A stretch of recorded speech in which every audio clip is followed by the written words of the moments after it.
Yo te invito y te reitero la invitación a ir a Chiapas, encantado de la vida. Yo encantado de ir a Chiapas, por supuesto, y te agradezco que estés aquí. A ver, ¿y cuál es tu mensaje? ¿Por qué me dices eso? Mira, los periodistas, desde hace mucho tiempo, los que no tenemos ningún tipo de compromisos con el poder, hemos luchado de verdad denodadamente contra la impunidad.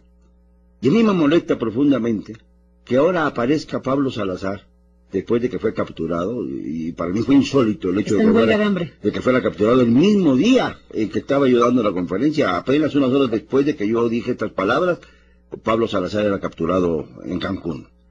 Me molesta profundamente que ahora haya medios de comunicación que estén diciendo que es víctima de una persecución política. Caramba, desde el 2001 comenzó la lucha de muchos periodistas alrededor del periódico Cuarto Poder para tratar de solventar la guerra abierta que había establecido este personaje contra la prensa en general de Chiapas. Fue la etapa de represión contra el periodismo en Chiapas más negra de la historia de nuestro país. Pero a medida que fue avanzando nuestra denuncia por lo que acontecía en Cuarto Poder, nos enterábamos de las persecuciones que había armado contra muchísimos elementos de la vida pública de Chiapas.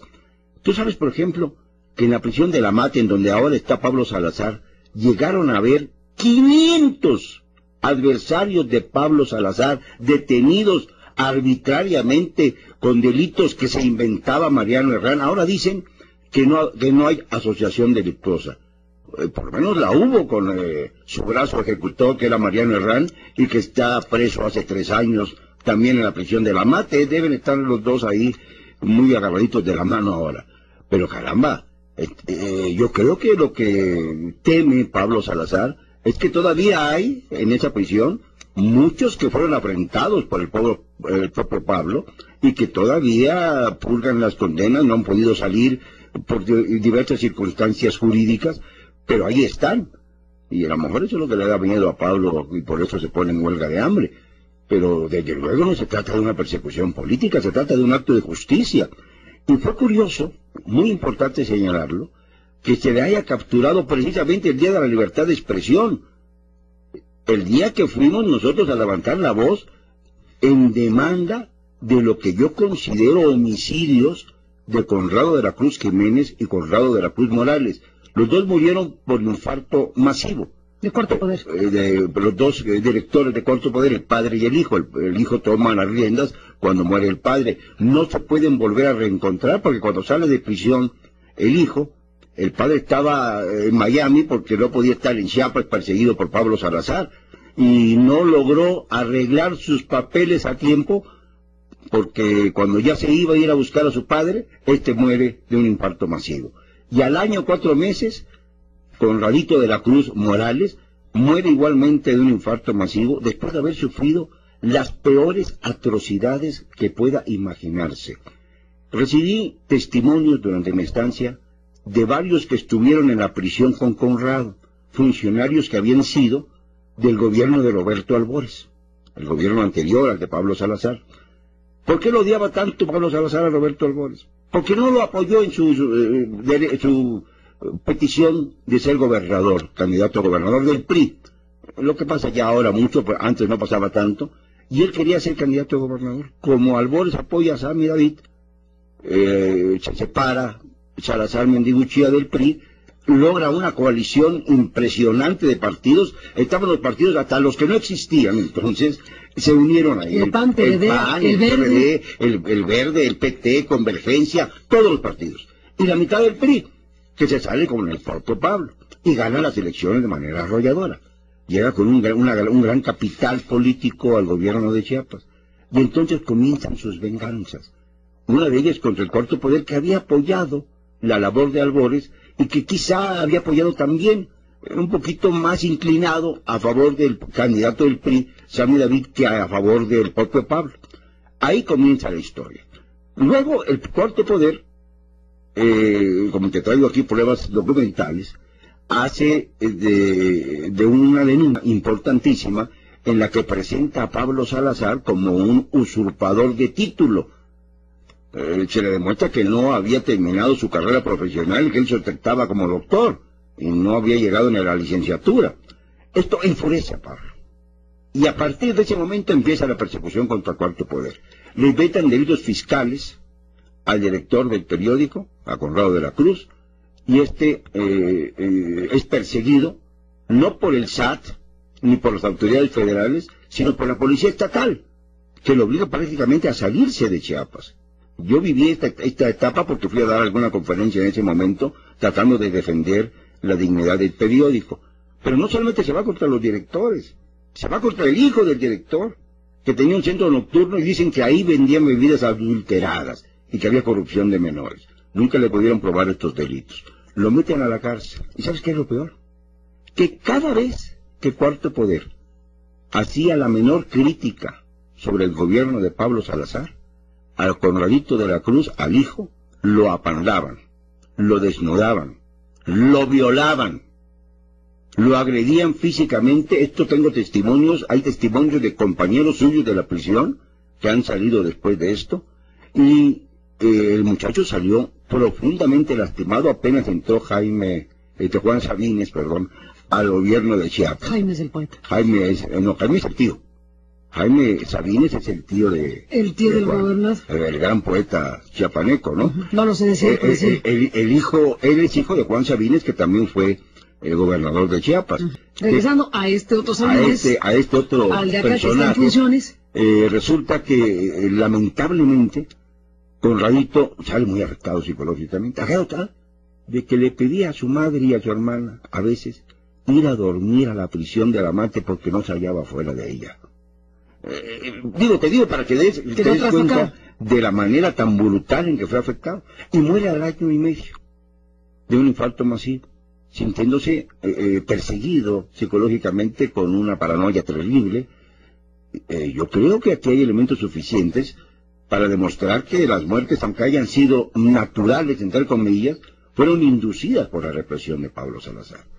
Pero eso no es todo. ¿Cómo se queja ahora este personaje de que es perseguido cuando él llenó la cárcel de la Mate de sus perseguidos durante su gobierno? Pero pueden ser perseguidos múltiples. Perseguidos múltiples. Pero hay... pero también eso no invalida que pueda haber también persecución en su contra. La que él realizó, como tú dices, y la que realizaron en su contra. Yo no creo que haya habido una persecución en contra de Pablo ¿Quién Salazar. se salva, Rafael? No lo creo. Te lo voy a explicar muy claramente. Mira, todavía hace unos meses hay testimonio de que Pablo Salazar tenía una relación perfectamente normal con el gobernador Juan Sabines, incluso había ido a la casa de gobierno, se le fotografió ahí, no sé qué habrán hablado. Se está diciendo que se quería ser senador. ¿Hace meses se reunió con Sabines? Se reunió con Sabines. O sea, no hay motivo. Bueno, es que acabas de mencionar algo, estabas mencionando algo muy importante. Se ha dicho que la intención de Pablo Salazar Mendihucia era ser senador y que estaba con el Partido del Trabajo promoviendo una candidatura. Tratando de promover una candidatura. Y que eso enloqueció al gobernador, en términos políticos. No, mira, yo creo que Pablo Salazar, que es muy hábil, que es muy mentiroso, que es muy farsante, quería buscar el refugio del fuero constitucional, porque ya no sabía cómo contestar las demandas. Este asunto de que se allanó su despacho, yo comenté con muchos colegas periodistas de Chiapas, y la coincidencia es de que fue preparado por el propio Pablo para tener un escenario en el cual defenderse, ya sabiendo que había un expediente en su contra bastante grueso. Caramba, Carmen, mira, después de que di la conferencia, tardé más de 1 hora en salir del auditorio, había más de 1000 personas, una cosa así. Tardé más de 1 hora en salir de ahí, porque llegaron grupos de damnificados de la tormenta Stan de 2005 para pedir, entre otras cosas, que yo viera fotografías, que yo viera la manera en que estaban construidas las casas, sin agua, sin drenaje, sin luz, sin techo, y que había facturas, sí, por supuestas obras que había hecho para los damnificados, pero ¿cómo estaban las obras? Las procuradurías no están ajenas al poder político y que cuando hay una acción de esta naturaleza es evidente que está por encima de la Procuración de Justicia el poder político. Ahí acabas de tocar un punto medular.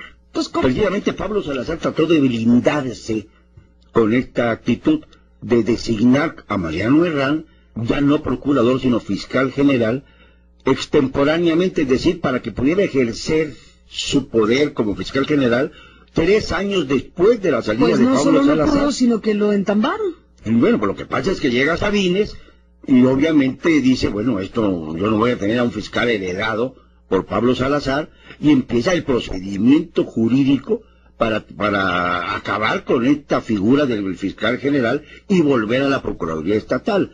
Hubo un intervalo ahí de 2 años aproximadamente hasta que se reconstruye la Procuraduría General. Y entonces no queda el fiscal de Salazar, entonces no queda el fiscal de Salazar, queda el procurador de Sabines. Sí, denuncian a Mariano Herrán, que era el procurador de Sabines, con delitos muy serios, muy severos, y lo meten a la cárcel. Entonces, desde ese momento, pues muchos de los colegas chiapanecos y muchos de los periodistas que conocíamos del caso, empezamos a exigir, bueno, si cae el testaferro, ¿por qué no cae el dueño del negocio? Es decir, si cae el elemento que era el brazo operador, ¿por qué no cae el gobernador? Si Pablo Salazar tenía el liderazgo que dice haber tenido como para buscar una senaduría, yo me imagino que estarían las calles de Tuxtla Gutiérrez llenas de manifestantes pidiendo la excarcelación de este personaje, o que hubiera por lo menos 10 o 20 personas a las afueras de la cárcel de La Mate pidiendo la liberación de este personaje. Y yo lo único que veo son a los hijos hablando de que su padre es inocente y a los abogados defendiendo a su cliente. Pero yo no veo a nadie más que esté en las calles pidiendo con pasión que el señor salga de la cárcel. Entonces, si es líder político, ¿dónde están sus simpatizantes? ¿Dónde está su capital político? Insisto mucho en esto, mira, porque llevamos muchos años en el asunto. O sea, a Pablo Salazar no lo denunciamos, y digo no lo denunciamos los periodistas que estuvimos involucrados en este proceso, cuando dejó de ser gobernador, sino antes. Él fue denunciado por la Asociación Mexicana de Editores como el enemigo número 1 de la libertad de expresión en el país en el 2005.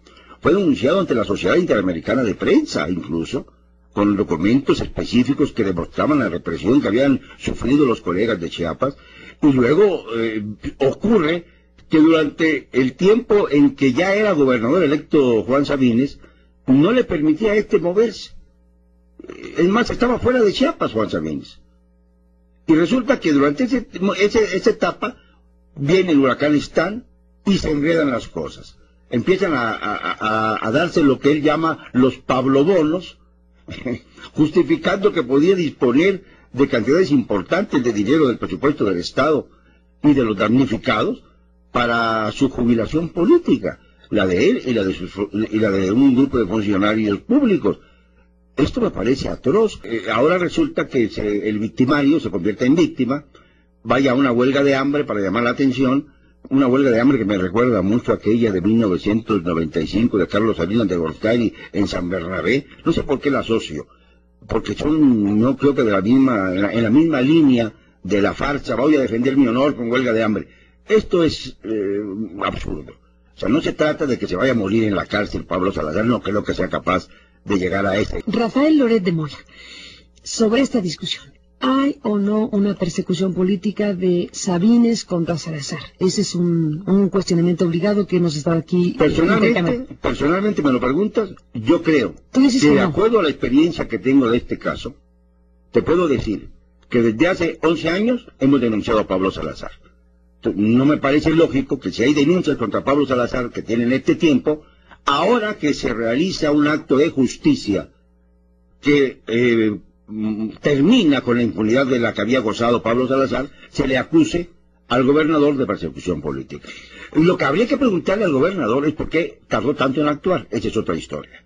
¿Y qué responde? ¿Crees que le afectó lo que dijo Pablo Salazar Mendiguchía en su contra la semana pasada, después de 4 años? Fíjate que no lo creo. 4 años de que no había dado una entrevista. No lo creo que lo haya afectado, porque la conversación que yo tuve con el gobernador Sabines fue anterior a este hecho. Es decir, yo creo que Pablo Salazar ya estaba consciente de que había un expediente en su contra que estaba a punto de ser instrumentado. Y entonces de ahí viene este montaje, de ahí viene la desesperación que tenía por conquistar micrófonos, por buscar entrevistas, por tratar de defenderse de lo que él consideraba el allanamiento de su despacho, que no ha podido probarse en términos periodísticos, ya no digamos jurídicos, si fue o no provocado por él mismo. Esto tendríamos que... esto es una especulación, no podemos decirlo. Yo no me atrevería tampoco a meter las manos al fuego por esta declaración, pero existe la posibilidad de que hubiese sido algo fraguado por él mismo, como ocurrió hace algún tiempo en Oaxaca, por ejemplo, con otro gobernador que también se inventó un atentado. Es decir, esto, los periodistas hemos vivido muchas cosas de estas cosas. Como obligadísimo es para mí, Rafael, decirte que hay un periodista que se llama Carlos Loret de Mola, que algo has de saber de él, y que escribió en el Universal un texto importante. Estoy segura, lo revisaste el 9 de junio, ayer mismo. Carlos, en sus historias de reportero, habla del documento secreto de Sabines en Los Pinos. Y si nos hiciera falta algo para sostener que, independientemente de la materia prima de las investigaciones judiciales y de lo que acabas de decir, hay un alto componente político en todo esto. Persecución, o la palabra que queramos, es ya interpretable.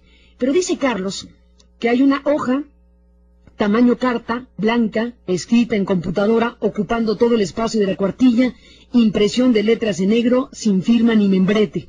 Sería un anónimo desdeñable, salvo porque fue llevado a Los Pinos por un alto emisario del gobierno chiapaneco. El título del documento, Pablo Salazar Mendiguchía es un peligro para la gobernabilidad de Chiapas. En mayúsculas, arranca enlistando acusaciones, que el exmandatario chiapaneco, primero priista, luego gobernador de la Alianza PAN-PRD, financió recientemente con 22 millones de pesos el movimiento de Andrés Manuel López Obrador a cambio de una senaduría por el Partido del Trabajo, que la operación la realizó con el dirigente petista Alberto Anaya, que impulsa la candidatura del priista José Antonio Aguilar Bodegas al gobierno de Chiapas, que patrocina movimientos subversivos afines al EZ con recursos que obtiene del extranjero y trabajando para un despacho local traficando influencias. Dice que Salazar es responsable de lavado de dinero, peculado, malversación de fondos y tratos con personajes tachados de delincuentes. El documento, dice Carlos Loret de Mola, el documento del gobierno del paradójicamente perredista y calderonista Juan Sabines no aporta prueba alguna de todo lo que endilga al antecesor, ni remite a ningún expediente ministerial o sentencia judicial.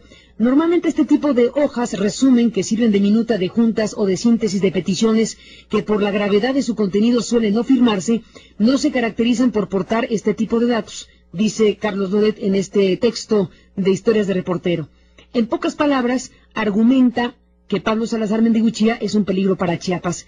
Y en la conclusión, Rafael, escribe Carlos, en la conclusión pide al gobierno federal una de dos: apoyo para arrestarlo por cualquiera de las acusaciones en su contra que enumera con soltura, incluso señala se puede echar mano del presunto desvío de 11,000 millones de pesos destinados a la reconstrucción tras el huracán Stan, o que el general secretario de la Defensa, o que el secretario general de la Defensa, o que el general secretario de Defensa Nacional lo invita a salir del país por los próximos 18 meses.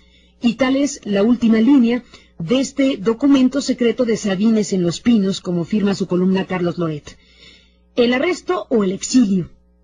El documento llegó a Los Pinos hace unos días, no dice cuántos, hace unos días, antier en el aeropuerto de Cancún, bueno, la fecha en que se dio la captura, fue detenido por policías ministeriales de Chiapas el exgobernador Pablo Salazar Mendiguchía. Y cierra Carlos Loret de Mola con la siguiente frase: es una simple hojita, sin rúbrica ni membrete, pero lo importante es quién la escribió, quién la llevó a Los Pinos, quién la leyó y qué hizo. ¿Qué te dice, Rafael, lo que escribe Carlos y el contenido de esta hojita tamaño carta blanca escrita en computadora? Mira, en primer lugar, yo no creo mucho en eso de los documentos secretos. Yo creo en los documentos que corroboran, prueban actos ilícitos. Carlos forma parte de un equipo de trabajo de Televisa. Es mi hijo, por supuesto que lo quiero mucho y lo querré mucho a pesar de sus desaires, lo quiero, pero en este caso está profundamente equivocado. Está profundamente equivocado porque no conoce la realidad de Chiapas y porque muchas veces le he pedido yo que se entere de lo que pasó con Conrado de la Cruz, mi amigo Conrado de la Cruz Jiménez y Conrado de la Cruz Morales. No quería yo tocar el tema porque me parece que puede ser muy polémico, Carmen, pero a ti te gusta la polémica y tú y yo hemos compartido algunas veces muchos puntos de vista. Tú misma has sido una defensora contra la impunidad que hay en este país. Tu magnífico ensayo sobre el padre Maciel, por ejemplo, ahí quedó. Y pues yo he hecho 32 libros políticos también de denuncia. y tengo una autoridad moral durante muchos años fraguada precisamente en el hecho de que jamás me han desmentido públicamente. Eso es un hecho real. Bueno, aquí tengo un documento que no prueba delito alguno. Pero no me terminaste de decir, dijiste que no querías abordar el tema porque es tu hijo, pero ya te traje ese baile. ¿Pero qué? Pero ya te traje ese baile. Ese documento, tú dices, no creo en los documentos secretos, pero aquí está la afirmación de que existe un documento que se entregó a Los Pinos y que efectivamente, como dice Carlos, aunque sea una simple hojita, lo importante es quién la escribió, quién la llevó a Los Pinos, quién la leyó y qué hizo. Y aquí habla, Carlos, de que la entregó un emisario del gobierno chiapaneco. O sea, Sabines le llevó a Los Pinos estas acusaciones días antes de la captura. ¿Hay o no aquí un componente político? Yo formé al autor de esta columna. Y como formador que soy de este joven, que tantos motivos de orgullo me ha dado a través de su vida, yo le preguntaría, ¿cómo supo él de ese documento secreto? ¿Quién se lo llevó? ¿Por qué se lo llevaron? ¿En dónde está el vínculo entre Carlos y el documento secreto? ¿Para qué sirve ese documento secreto? Y si lo tiene copia, ¿por qué no exhibió la copia misma del documento secreto? A ver, es muy fácil decir, existe un documento secreto, hay que probarlo. ¿Dudas de la existencia del documento? No, yo no dudo de, yo le pido a Carlos que exhiba ese documento, para que yo pueda entonces exhibir este documento que tengo en las manos y que ya te mostré hace un momento. ¿Y qué es un eso? Documento en donde se ve claramente el vínculo afectivo que tenía Pablo Salazar Mendigochía con algunos elementos de Televisa. Por ejemplo, aquí en esto tengo una copia de la escritura que llegó a mis manos, en donde la señora doña Adela Micha Saga, muy conocida periodista, por su propio derecho, confiere poder al señor don Pablo Salazar Mendigochía, tan amplio como en derecho sea necesario, para que en nombre y representación de la poderdante, es decir, de Adela, pueda vender en términos y condiciones que estime convenientes los derechos que a la compareciente correspondan respecto del departamento marcado con el número 1004 y sus anexos del edificio sujeto al régimen de propiedad en condominio, marcado con el número 230 de la calle Bosques de Tabachines, en la colonia Bosques de las Lomas de esta ciudad. Esto no es un delito. No estamos hablando de delito alguno que haya cometido ni Adela ni Pablo. Esto es una prueba que demuestra el vínculo afectivo, profesional, lo que tú quieras, de una importante comunicadora de Televisa que ha mantenido la idea de la persecución política en sus noticiarios, y Pablo Salazar Mendigochía. ¿Qué tiene que hacer un gobernador, un exgobernador? Porque esto está fechado precisamente a los 13 días del mes de marzo de 2008, hace 3 años. ¿Qué tiene que hacer un exgobernador haciendo labor de agente inmobiliario? Bueno, es un asunto entre particulares. Es un asunto entre particulares, un poder, ¿qué estás presumiendo, Rafael? Un poder especial que se dedica para vender una propiedad que es de Adela Micha. Bueno, aquí se demuestra que hay por lo menos algún tipo de relación o profesional o afectiva. ¿Tú presumes que eso está incidiendo en la línea editorial de la televisora? Yo presumo simple y sencillamente que hay, en el caso de Pablo Salazar, muchos intereses por el dinero que él desarrolla con ciertos medios de comunicación. En este momento, el que está en el banquillo es Pablo Salazar. Ahora bien, ¿hay elementos políticos en el asunto? Los hay. ¿Por qué? Porque se trata de 2 políticos. Juan Sabines era alcalde de Tuxtla Gutiérrez durante el gobierno de Salazar Mendigochía. Él me contó una anécdota. Bueno, ya voy a hablar ya de plano de todo lo... Habla de todo, Rafael. Mira, me contó una anécdota importantísima. ¿Salazar? Juan Sabines me dijo que el día que murió Conrado de la Cruz Jiménez en Miami, recibió por teléfono la noticia. Todavía la fiscal general del estado de Chiapas, Mariano Herrán, volteó hacia su derecha y le dijo: Mariano, me acaban de avisar de la muerte de Conrado. La respuesta de Mariano, estoy apresurando las cosas, fue: señor gobernador, este es el momento de apropiarnos de cuarto poder. Eso fue lo que me dijo a mi Juan Sabines en una conversación que tuve con él hace aproximadamente 3 semanas. Ahí queda. Rafael López de Mola, te aprecio mucho que hayas aceptado esta invitación.